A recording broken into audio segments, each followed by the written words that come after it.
Shout out Social Dallas fam, Trinity fam, and wherever you're watching this online, believing that the presence of God that's in this place is going to meet you right where you are. I want to look at Luke chapter 10 today. Luke chapter 10. I know we've been in Acts as a church, but guess who wrote the book of Acts? Dr. Luke. And I want to look at verses 38 through 42. When you're ready to read it, why don't you say, yeah? If you're not ready, say, hold up. Amen. How many are thankful for our pastors? Come on. Would you let them know how much you love them? How much you appreciate them? I know I'm thankful for their love and for their leadership. And I'm telling you, when you're going through stuff, it's amazing to have pastors that stand with you and that are beside you. And Taylor and I love you guys so much. And every time I have the microphone, I always want to take a moment to let you guys know that. And it's good to see Cindy Jacobs in the house today. Come on. I love when the prophet is in the house, because if anything goes bad while I'm preaching, I can just hand the mic to Cindy and she'll fix it. Luke chapter 10, and we'll look at verse 38 and land at verse 42. And it says, as Jesus and his disciples were on their way, he came to a village where a woman named Martha opened her home to him. She had a sister called Mary, who sat at the Lord's feet listening to what he said. But Martha was distracted by all the preparations that had to be made. She came to him and asked, Lord, don't you care that my sister has left me to do the work by myself? Tell her to help me. Martha, Martha, Stewart, the Lord answered, you are worried and upset about many things, but few things are needed, or indeed only one. Mary has chosen what is better, and it will not be taken away from her. I want to preach not long at all today, but using this as a title, a necessary interruption. A necessary interruption. Don't touch anybody, but would you just look at somebody who looks like they love Jesus? Come on, whether in your house or in the sanctuary, and just say, hey, you need a necessary interruption. Now, look at somebody who maybe doesn't look like they love Jesus, looks a little frustrated, constipated, like they've been sucking on lemons. Come on, look at that person right in their face and say, you need a necessary interruption. You may be seated in the presence of the Lord. Father, thank you for your word. Thank you for your presence. Speak to our hearts today. In Jesus' name, everybody said, a necessary interruption. One of the many parenting predicaments that I often ponder is the phenomenon that on a day when I have absolutely nothing to do, on a day of complete leisure, I'm just relaxing. My children, whom I love, will be cool, calm, collected, actually prefer to play by themselves. I'll even try to engage with my 5-year-old who has told me, Daddy, just give me some space. But then, on the moments where I have a vital phone call to make, or I want to talk to my wife who was here before them, that is when they are on a 10. That is when it is a national emergency. That's when they are all in my face. Daddy, daddy, daddy, daddy, daddy. Just kids know how to interrupt like nobody else. In fact, that's what kids stands for me. Keep interrupting dad. They will just keep on. It is a national emergency. Interruptions. Some of y'all don't have kids or toddlers, so you don't appreciate that illustration. Okay, how is it that on the rare occasion that you are actually early leaving the house, on your way to work. I mean, come on, this is actually the day that you have some time to waste. On those days, you will have a string of green lights. Green light after green light. There won't be a single officer in sight. But on the day that you for real can't be late, on the day that you have to make that meeting, come on, that's the day where it is red light, red light, red light. It is a 20-car pile up on the highway. An officer wants to pull you over because you didn't put on your mask before you change lanes. And then when you actually get to your job, there is a whole line of endangered turtles that are walking across the street to stop you before you go in. Interruptions. Some of y'all don't like that, but how many of you know we all even know that person that whenever you're telling a story, they will find a moment. It's your story, but they will find a moment to jump in the middle and put in their 2 cents, to which one time you just want to look at them and say, oh, I'm sorry, did the middle of my sentence interrupt the beginning of yours? Interruptions?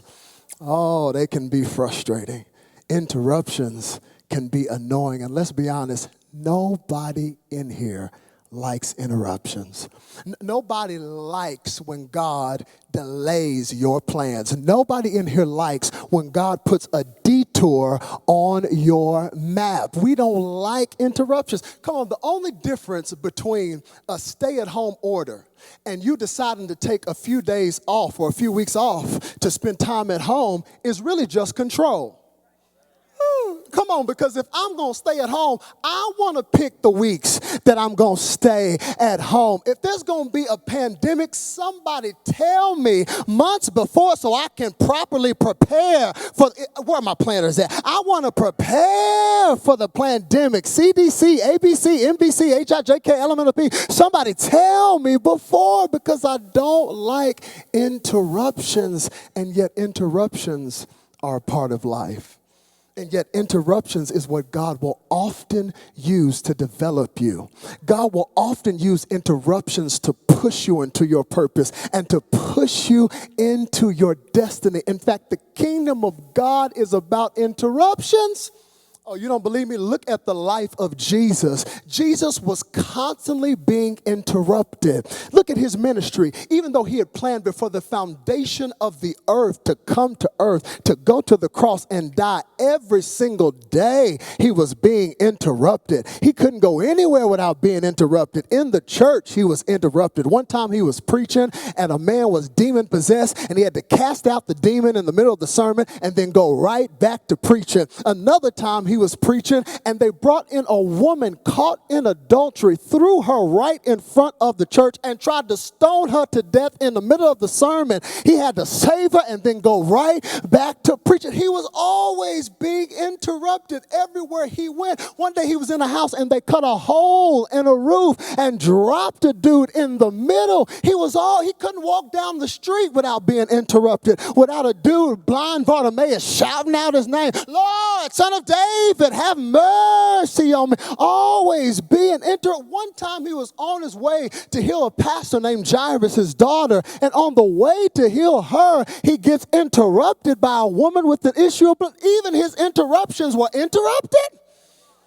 It's always a life of interruption, yet Jesus, throughout the Gospels, never got mad, never got frustrated, never got annoyed by any of the interruptions, because he knew what we need to know, and that is that interruptions are actually the prerequisite for the miraculous. Interruptions are the prerequisite for the miraculous. Come on, think about every miracle that God has ever done in your life. Haven't you noticed it was preceded by an interruption? Come on, that thing that you weren't expecting was an opportunity for God to show up and do something powerful in your life. Interruptions are the prerequisite for the miraculous. Come on, I want to encourage somebody who's in the middle of the biggest interruption in your life, and the enemy has you convinced that this is the end, that it's not going to get better. But how many are thankful that the interruption is just a sign that God is going to show up and do something powerful and miraculous in your life? Oh, come on, somebody give God some praise in this place today. Interruptions are often the prerequisite for the miraculous to happen in your life. I want you to type in the chat, and if you're in the room, just look at somebody and say, thank God for the interruption. Thank God for the interruption, because often interruptions are the prerequisite for the miraculous thing to happen in your life. And yet we hate being interrupted. My text today in Luke chapter 10 is really all about interruptions. In fact, it starts with an interruption. Jesus' teaching gets interrupted by this lawyer, interrupted. He starts asking him who his neighbor is. And Jesus tells this parable about a priest and a Levite who passed somebody because they don't want to be interrupted. And then we get to the main text in verse 38. And it says, Jesus was with his disciples and they were on their way. They were on their way somewhere. And all of a sudden, on their way, he says, hold on. I think I want to go see my friends, Mary and Martha. He stops the whole journey. He says, I want to go see my friends, Mary and Martha. Come on, you Bible scholars. You know Mary and Martha. Mary and Martha, they're siblings. They got a brother named, oh, come on, this is a spiritual group. They got a brother named Lazarus. And these three siblings are actually in an elite category. They're an elite category in the Bible as it relates to their relationship with Jesus. Because Jesus, much like everybody today, he had some categories of people in his life. He had some haters. He had some fans, and he had some friends. He had haters, he had fans, and he had friends. How many know you don't get to pick your haters and you don't get to pick your fans? They just show up. But you do get to pick your friends. How many are thankful that you get to pick the people that you actually want to be your friend? And I love Mary, Martha, and Lazarus because they were Jesus' friend. They're the ones that he actually wanted to spend time with. He loved going over the house. He loved Martha's cooking. He wanted to spend time with them. And Martha, she's mentioned first because she is most likely the oldest of the group. Come on, we're the older siblings at the older type A, perfectionist, people-pleasing personality. Don't forget, it's Martha's house. It's Martha's house. That needs to be clear. This is Martha's house. And Martha, she likes everything in order. You know the Marthas in your life. They have spreadsheets. They have schedules. They want everything on a system. They've really been freaking out these last few months because Marthas want everything in their control. They want everything itemized. Martha likes everything perfect and in order. It's her house. And don't imagine, as Martha wants everything in order, she gets this random call this day. That call you don't want to get. And she says, hello? Oh, hey, Jesus. What you doing? Oh, yeah, yeah. Can't nobody heal like you. Oh, are you in town? Yeah, of course you can come over whenever. But your presence is welcome in this house. Yeah, you can come over whenever you want. You 5 minutes away. 5 minutes. 5 minutes. Okay. Mary, get off the TV. 5 minutes away. Okay, yeah, that's cool. You want dinner? You know I'll cook for you. You got anybody coming with you? Oh. All of them. Okay, so plus 12. Okay, don't worry. Yeah, that's fine. Okay, I'll talk to you later. She gets off that phone, and just like you, when you get a surprise visit from somebody, she is losing her mind. Mary, hurry up. Get everything in order. Girl, get the linens, get the table, no, not that table, the other table, girl. You know the table that's long, that only has seats on one side. You know that table. You've seen a picture. I mean, she's trying to get everything in order. She's like, oh, Lord, I got to get pita bread. Oh, we don't even have any more hummus. She is freaking out, going crazy, just trying to make everything perfect for Jesus' surprise visit. And I want to stand up and say, hold up, wait a minute, because for years we have castigated Martha and said that her busyness was frivolous, that she shouldn't have been busy. But I want to stand up for Martha today.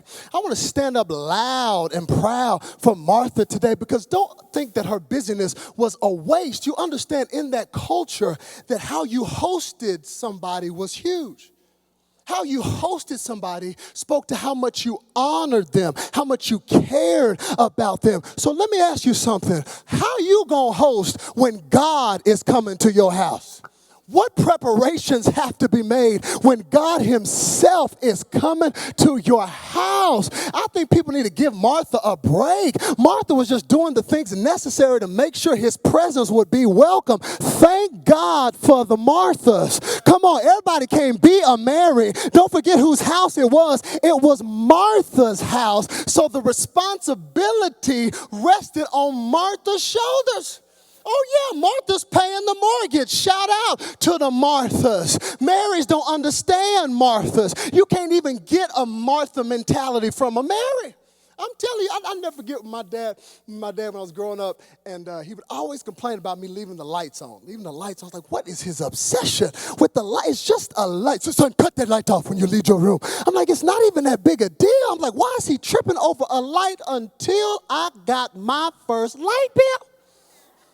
See, when I was a child, I was married. I couldn't understand it. But when I had to pay the light bill, I got a Martha revelation real quick. When I got that first light bill, I didn't even put up a Christmas tree. Yes, I said, forget the Christmas tree. I was like, that's pagan. I just, Jesus is the light.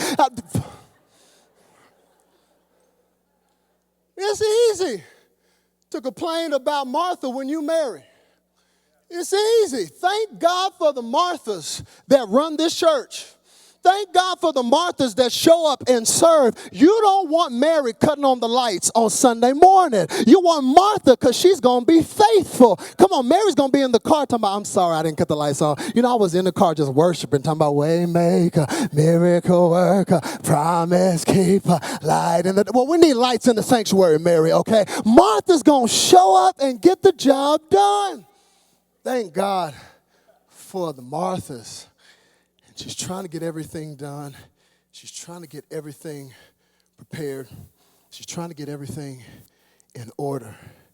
And all of a sudden, here comes Jesus in the room. And she's trying to get everything set up. She's like, oh my goodness, he's here. And she's like, okay, Mary, you go greet him. You go greet him. And I'm going to take care of this over here. Girl, go out there and get him and the disciples. I'm going to finish setting up the table.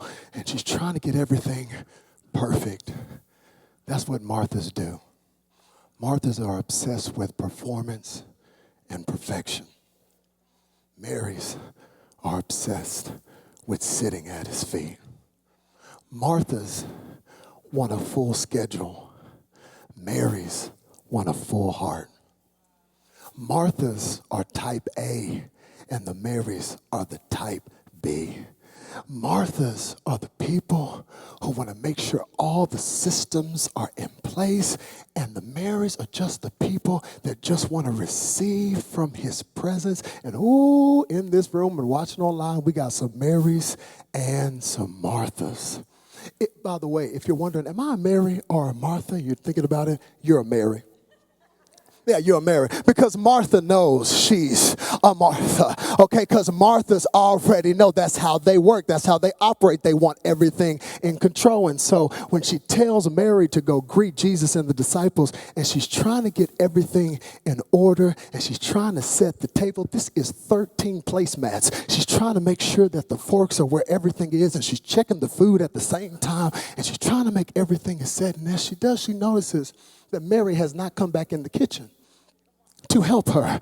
She said, okay, no, it's fine. I'll just do it. Don't worry. And she's setting the table, and she notices, oh, she's still in there talking.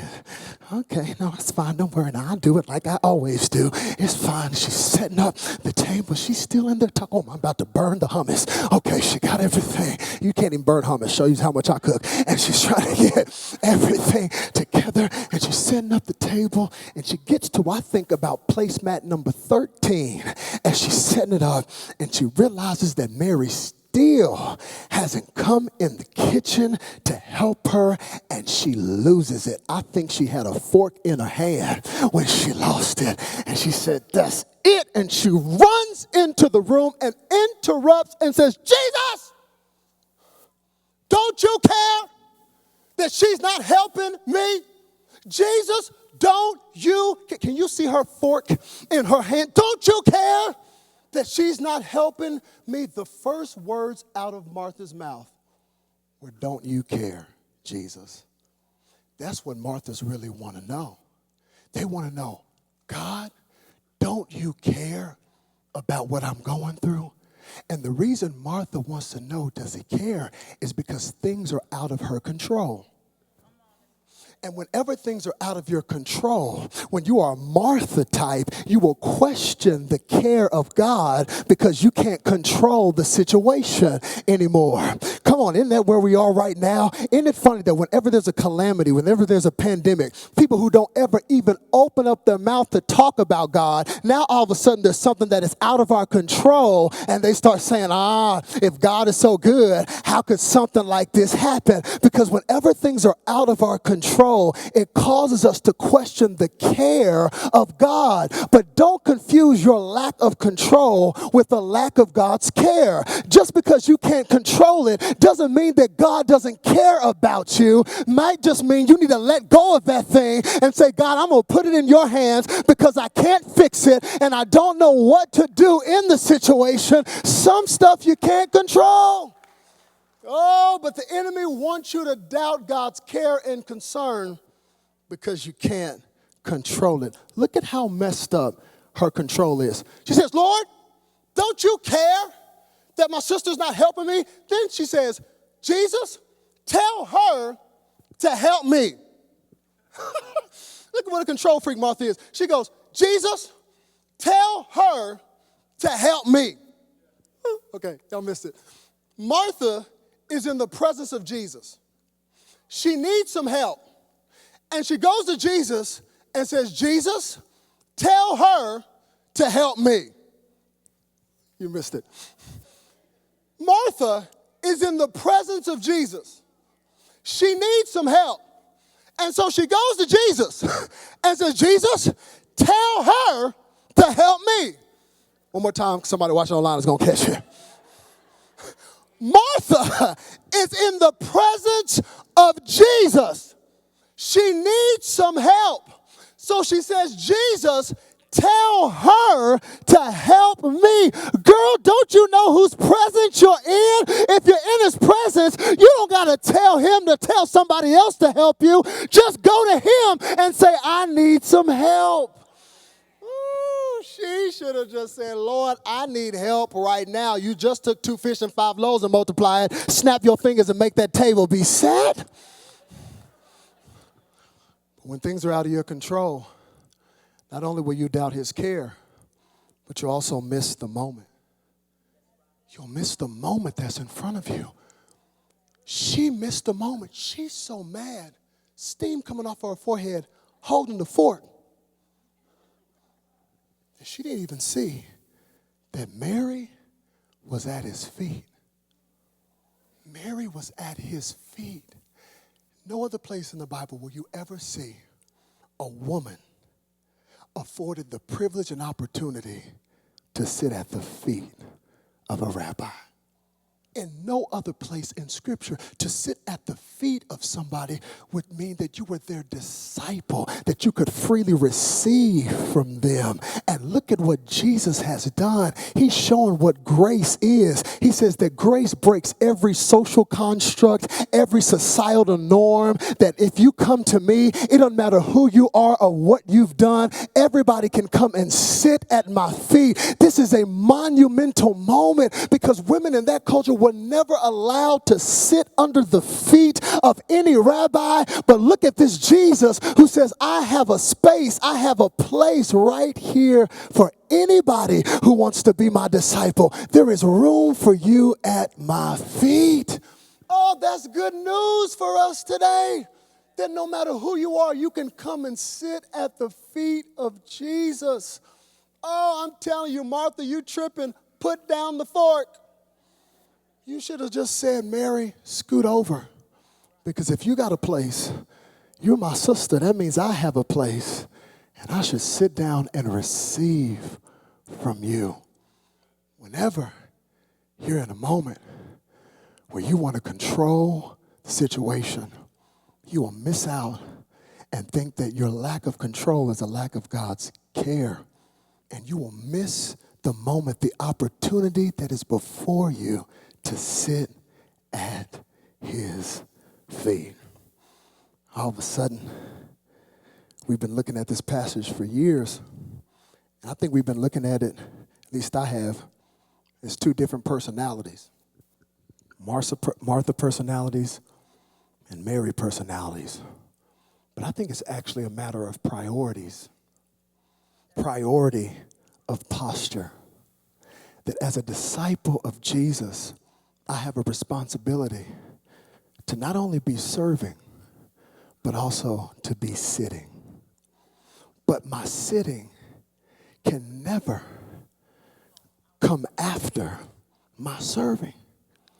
I got to sit first and receive from him, because it's as I sit that he actually gives me the strength that I need to go and serve. Look at this. He's not saying it's either or, it's both and. That as a disciple, you got to be sitting and serving, sitting and serving. But the moment you're so busy serving that you don't have time to sit, that's when you won't have the strength to do what he's called you to do. Let me say it the way I want to say it. Don't lose Martha's hustle, but you need Mary's heart. You want Martha's hands, but you got to have Mary's habitation where you will just sit and rest at his feet. And I think we live in a Martha world where everybody's busy, everybody's doing, everybody's going. We even deem ourselves important by how busy we are. Some of you right now, you can't wait to get back to normal, which is back to busy. But thank God for a mandated Mary moment that some of us had to go through over these last 7 weeks, where God says, I just want you to sit. Just want you to sit. That's what he's been speaking to me. I want you to sit. Because you've been so busy serving that you hadn't been sitting.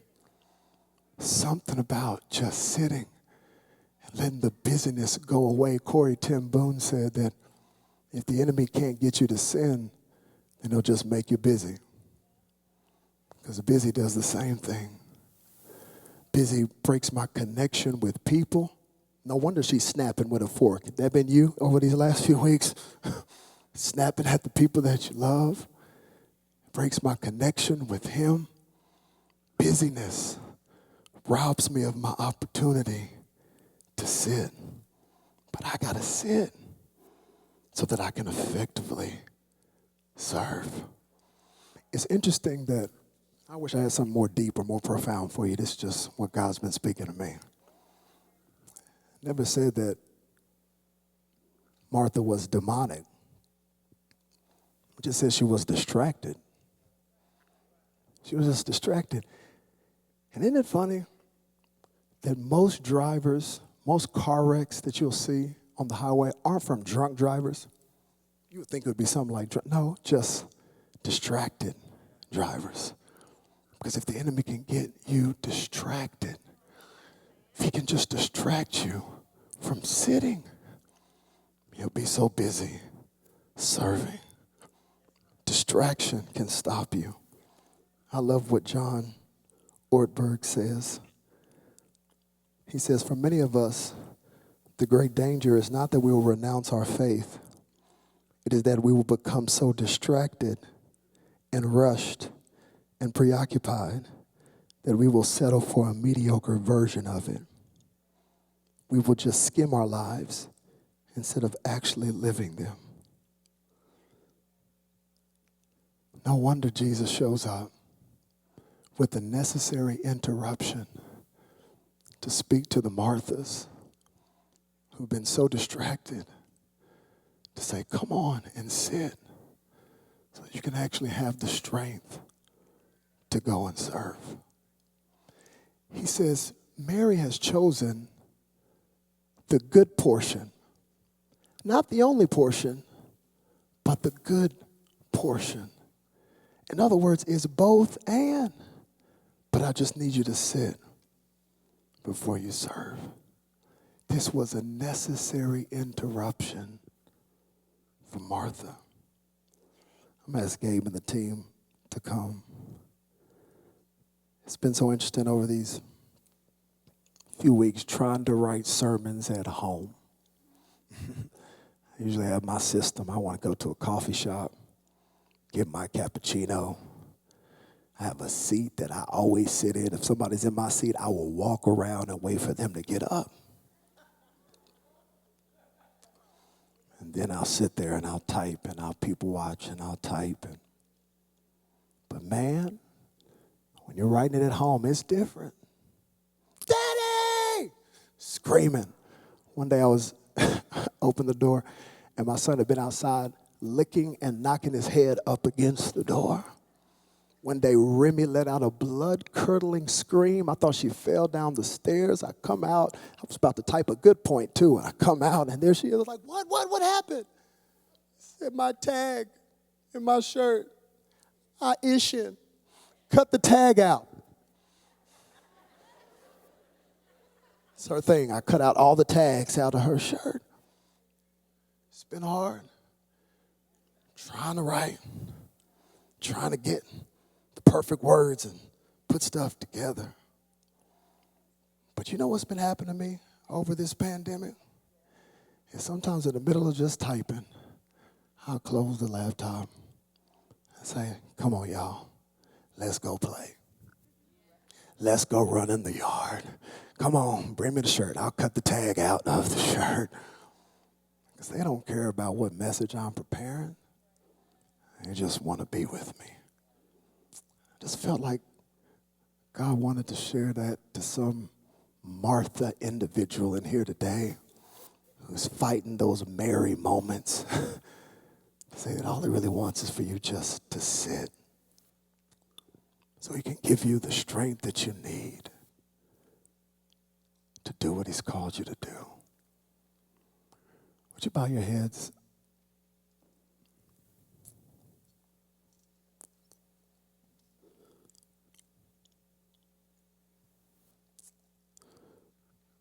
Father, I thank you for necessary interruptions. Father, I thank you that all you want, all you've ever wanted is just us. Lord, don't let us be so preoccupied doing. We don't realize what we're becoming. Holy Spirit, as things are reopening, don't let us rush back into the Martha system of the world. Help us to have Mary moments. Give us the strength and the energy that we need to do what you've called us to do.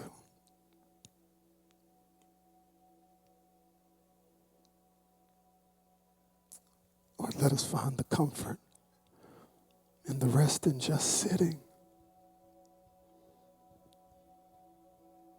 receiving from you.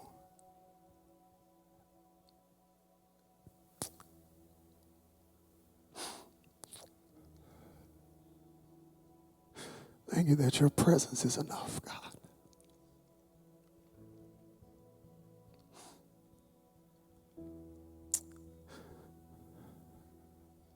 Thank you that you are enough, Jesus.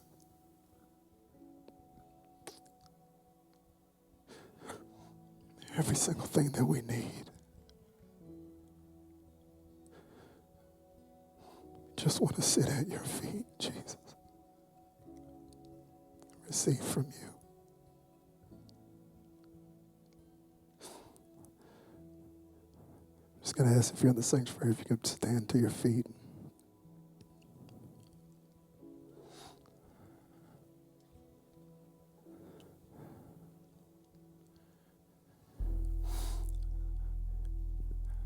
Those of you who are watching online, if you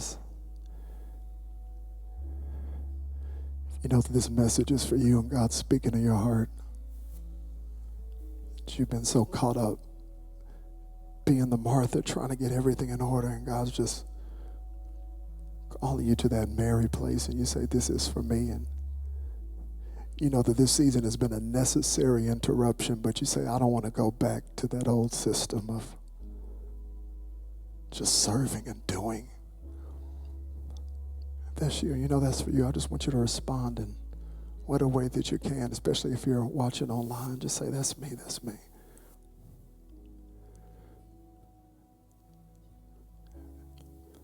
If you've never taken that first step, which is say, Jesus, my life is yours, and you just need to surrender your life to him, I want to give you that opportunity. Say, God, I'm coming home to you. I'm tired of doing life on my own. Come on, if that's you watching online or even here in this sanctuary, heads about, eyes are closed, would you just lift up your hand and say, that's me. I'm giving him my life today. Thank you, Jesus. I asked Gabe to sing this song, which I love. It says, I just want you, Jesus, and nothing else. It's weird. I don't know how we end services in this moment. I don't know if Pastor has anything else he wants to say, but I just felt like, and as Gabe sang this song, if you needed to just get back to that Marian posture, that you could just come find a place at this altar and just sit at his feet and receive from your Father, who doesn't love you based on your performance or what you do for him. He just wants you. So that's you, and you want to come find a place. These altars are going to be open.